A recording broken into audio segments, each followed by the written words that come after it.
أبو عمار الخضري من أهالي كربلاء، صاحب موكب الغاضرية في قاعدة سبايكر. السلام عليكم حجي. وعليكم السلام ورحمة الله شيخنا. ظاهر بالفترة الأخيرة فقدت أحد إخوانك الأعزاء. نعم مجاهد فراس. فقدنا شخص عزيز علينا. هذا الشخص الله يرحمه اللي هو اسمه فراس نزهان القيسي. هذا الشخص هو من إخواننا السنة يعني قيسي من أهالي تكريت في منطقة البعيج يصحوا لها. فهذا الرجل يقاتل من كان طبعا بالصحوة، رجل هو ابن الشيوخ يعني مو هم إنسان عادي، أملاكهم وسياراتهم وبيوتهم أنا شايفها. فمن صار شغلة الحشيش تطوع وياهم، طلع اللي فاهم على أنه السنة كلهم صاروا دواعش لهذا الخطر. بالعكس الإنسان المتطرف من الجهتين ما مقبول، لا من الشيعة ولا من السنة. هذا الرجل عملنا عنده وطنية وعنده دين وعنده كرامة. أول ما طبوا الدواعش طبعا بعد ما حاربوا القائد وتوحيد الجهاد وغيره وصارت بيناتهم نزاعات وصارت بيناتهم دم وقتلوا وها، بس من طبوا داعش القوة صارت أكبر منهم، عافوا لكن كل ما عندهم طلعوا الناس أخذوا أعراضهم وبناتهم وعائلاتهم وطلعوا وراحوا الكركوك. فمن راحوا هناك هو الرجل رجع هو واخوته واللي بقوا التحقوا بالحشد وقبلوا بلاء حسنا راحوا بدون راتب بدون نشر وراحوا عندهم شهداء ولا يزال بدون نشر. فالناس ما جايين على مود راتب ولا جايين على مود، بالعكس يمونون روحهم بالراحه. فقاتل هذا الرجل يعني إلى صولات وكان يمتاز انه رجل قناص، كان يمتاز بالقنص الدواعش ويطب يتسلل عنده قلب يعني صراحه يعني من قلب الاسد، لانه كان يطب الى داخل معسكرات داعش يخترقها بالليل ويطب ويقتل منهم ويجيب منهم ويجي. اخر مرحله اللي هو يعني احنا حتى شرفنا بتكريمه انه الرجل كان اكو قناص قاعد في منطقه وقطع الطريق عليهم بحيث المكان 3 ايام او يومين ما حد يقدر يطب. قناص كان قاعد لهم مكان مستمكن واي شخص يطلع يعني قسم بينهم اصابهم خشب قسم باذان هيك كان عنده درجه الاصابه. فالرجل بعد ما اللي هو قائد مجموعه قال لهم اليوم انا طب لا باس اسلل عليه هذا لو كنت له يابا ما يصير ما قبله المهم قال لهم لازم.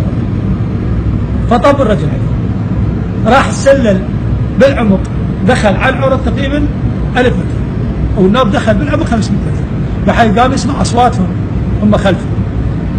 فمن وصل البيوت يندلها المنطقه هو فيها بيت يعني مناطقهم. فطب من بيت لبيت منطقه بساتين فيها يعني بيوت بين واحد بعد.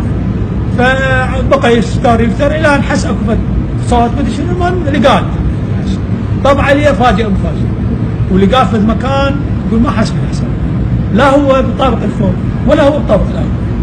فالمكان بالوسط اختار في قنفه الكراويته حافرها والمسافه بالضبط 30 سنتي مفوها عن مكان حتى في سبيل من يرمي بالليل ما تشاف اللهبه مالها حتى نام. فطبله لقاه طبعا من طبعا اللي حيتفاجئ ذاك لان ما كان يتوقعون انه واحد طب هذا اللي طب صديق له. فطبعا لقاه قاعد ورا يعني مسدد يريد ينتظر احد يفوت حتى يجي. فاجأ من ورا فيقول اني طبعا بعدين رجعنا الله يرحمه وسولف القصه كلها وصلت جماعته بعدين خافت تلقى تجي. فيقول خليت منطقتي صارت نيتي انه اجي اول مره يلزمني لانه يعني 4 صوبه واحد استشهد بسبب. فيقول تذكرت الشهداء صارت نيتي اجيب عليه شلون اذبحه شلون اكل شلون اخذ حقي. قلت اخاف يعني يقتلوني وانا ما قتل. فصارت نيتي اقتله. يقول ضربته بالضبط من منطقه الظهر الى اللي ورا وشقيته نص. صارت نيتي اجيب راسه. هاي المناسبه طلع القناص شخص ما داغستاني او صيني لانه من شكله بعدين من انقلب الشكل ماله مو شكله والشعر ماله بين يعني اجنبي.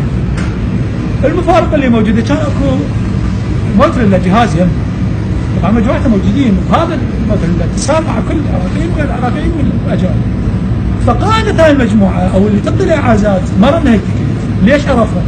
من خلال لهجتها العاميه لهجتها التكنيكيه. حشمي يسمع انه من الساقطات من العاهرات بدليل انه نالت بالجهاز قوي من عزيمتهم وتقول لهم اصبروا لي ساعتين واعتبروا انا جايتكم اليوم بالليل اليوم كذا الصبح ما اقدر انطق الكلمه لانه قاعد اليوم للصبح انا وياكم بس اصبروا لي ساعتين. طبعا تنادي البقيه اللي يفهمون حكيها. فيقول انا موجود واسمع هذا الحكي بس هم ما يدرون انا صاحب كذا. جاب القناص مالته جاب الموتريلا وطلع اثناء راني يجيب راسه بس شاف نفسه ثقيل وما يقدر. ما طلع حسوا من خلال ايش؟ لان قال من يطلع الباب يرمي به الباب في سبيل حتى يخلص نفسه، سمعوا طلقات هاي مؤلم.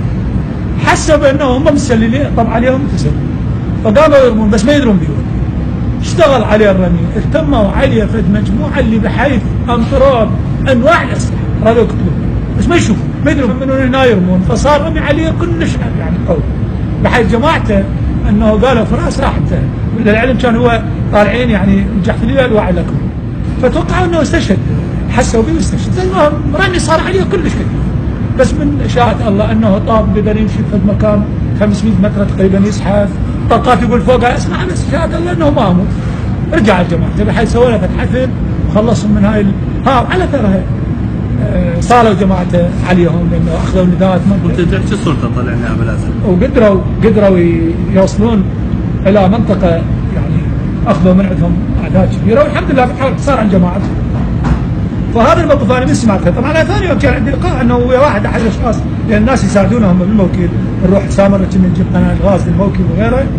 فسمعت به المهم خابرته، كنت رايح لكربلاء هم ثاني بعدين خابرته، قلت له فراس لازم تجيني. طبعا شكرت منه بارك الله فيك، هذا موقف بطولي شنو يعني. قال لي بصراحه انا كنت مأيس يعني، بس انا طبيت يعني سالفته. هو الرجل طبعا من يعني كان حتى يروحون يزورون غيره عده في العقيده بالامام عليه السلام.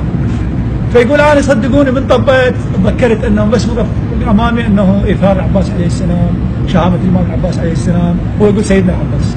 فيقول كان بالي انه شلون كان الامام العباس يصول، شلون ما يخوف، فيقول الخوف كله راح. طبيت عقدها. المهم يقول الله مكنني من جاب انا سويت له، قلت له هاي عليها راح اكرمك ان شاء الله الشيء اللي نقدر له، بس شيء معنوي. فرحت انا للحضره، روح حسين عليه السلام، انتقلت في القران يجي في العلبه وياه يعني في الغردة، يعني القران في النوعيه والاطار مالته، وجبت له ساعه اكل ساعات في العتب، ساعه من النوعيه شوي زين وجبنا. فاجينا هنا خابرته، اجانا الرجل وجينا بين اسبوع نودي عزاقهم علينا. فاجى هنا اكو عندهم في المقطع انا شرته في المره كرمناه بانه يا الله هاي اسمه حسين. صدقوني لما اجى سولف من طيته اخذ فتره يعني ما قدر يحكي يعني خالقته العرب. فمرة سالته قلت له فراس ليش مشيت؟ قسم يمين قال اني هواي يعني جتني هدايا ورجال من خير سيارات. قال والله ما فرحت بهديه مثل ما فرحت بها. قال صدق اني لا تقول لي يعني انا مع يصنع الفارق. هاي الهديه احسن مو تطلع، لا احسن طلعت من شباك العباس عليه السلام، من شباك الحسين. اولا موكب حسيني، بعدين من اهل كربلاء، وجايب لها من العتبه، شلون في بقى فتره يعني حتى يجي صعد راسه وينزل هذا سجن ما قدر يحكي. فقلت له شنو اللي صار شلون؟ فقال لي انا كنت استلمت العزيمه من الامام العباس عليه السلام بيت العباس وطبيت والله مكنني والحمد لله رب العالمين. فالرجل كان بصراحه له صولات يعني انا حتى جتني يعني تعليمات من توجيهات من مكتب السيد من المعتمديه انه هذا الرجل لا تعوفه. دائما كنا نواصله ويجينا الرجل يحمل مكتب السيد السيستاني الله مكتب السيد السيستاني الله يحفظه هنا. بحيث قالوا لك قصه كانوا يجون قالوا اذا ما قصه عندك ما صدق كانت تجي كي عندهم من هاي الطنيه نحملها مالتها وطن يعني تجي امرار منك يقولوا لي تطيح حتى كرتات موبايل حتى يعني بعض القضايا الثانويه الملابس وغيرها فكنا ما نقصر عنه مو من عندنا. بس هاي توجيهات مراجع، هاي توجيهات يعني كبراءنا وعلمائنا المعتمدين اللي يجون لنا. اكثر من مره اجى هنا التقى بالشيخ غفار والتقى بعض المعتمدين، عندي بصراحه يعني جلسات وقعدات وياه يعني انا من اذكره صراحه احس يعني بالالم حسره، بس هو نال شهاده.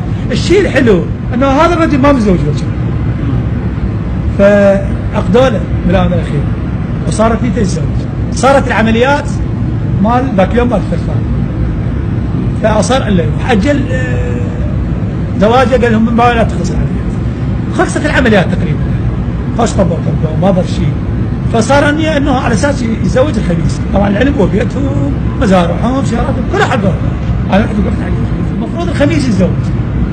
بالحنه مالته على ولد عمه وقاعدين ما كان حاضر بالحنه، كان رايح طالع ويا اكبر فريق هندسي رايح قسم بعض البيوت مفخخه فطبوا.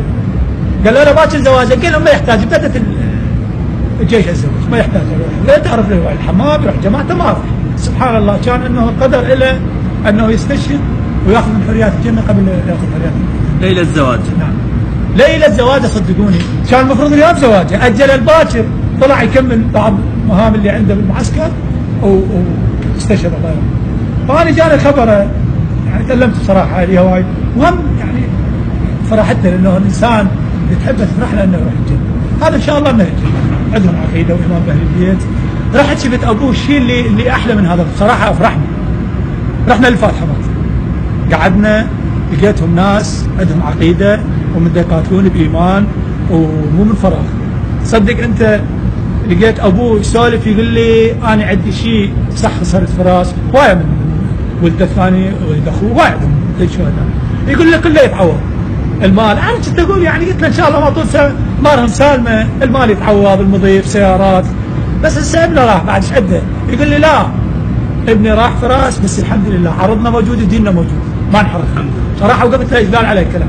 هذا رجل صاحب عقيده يقول لي ابني روح والله ما بكى قدام ما بكى، رجل صلب رجل فشيبه نورانيه شكلها ما مرتب. قاعدين اللي موجودين اللي لقيت قسم منهم لابسين قباصه تكريت، لابسين قباصه مكتوب عليها لبيك يا حسين. لبيك يا حسين. لبيك يا حسيني والله. على قمصان. اي والله على قمصان.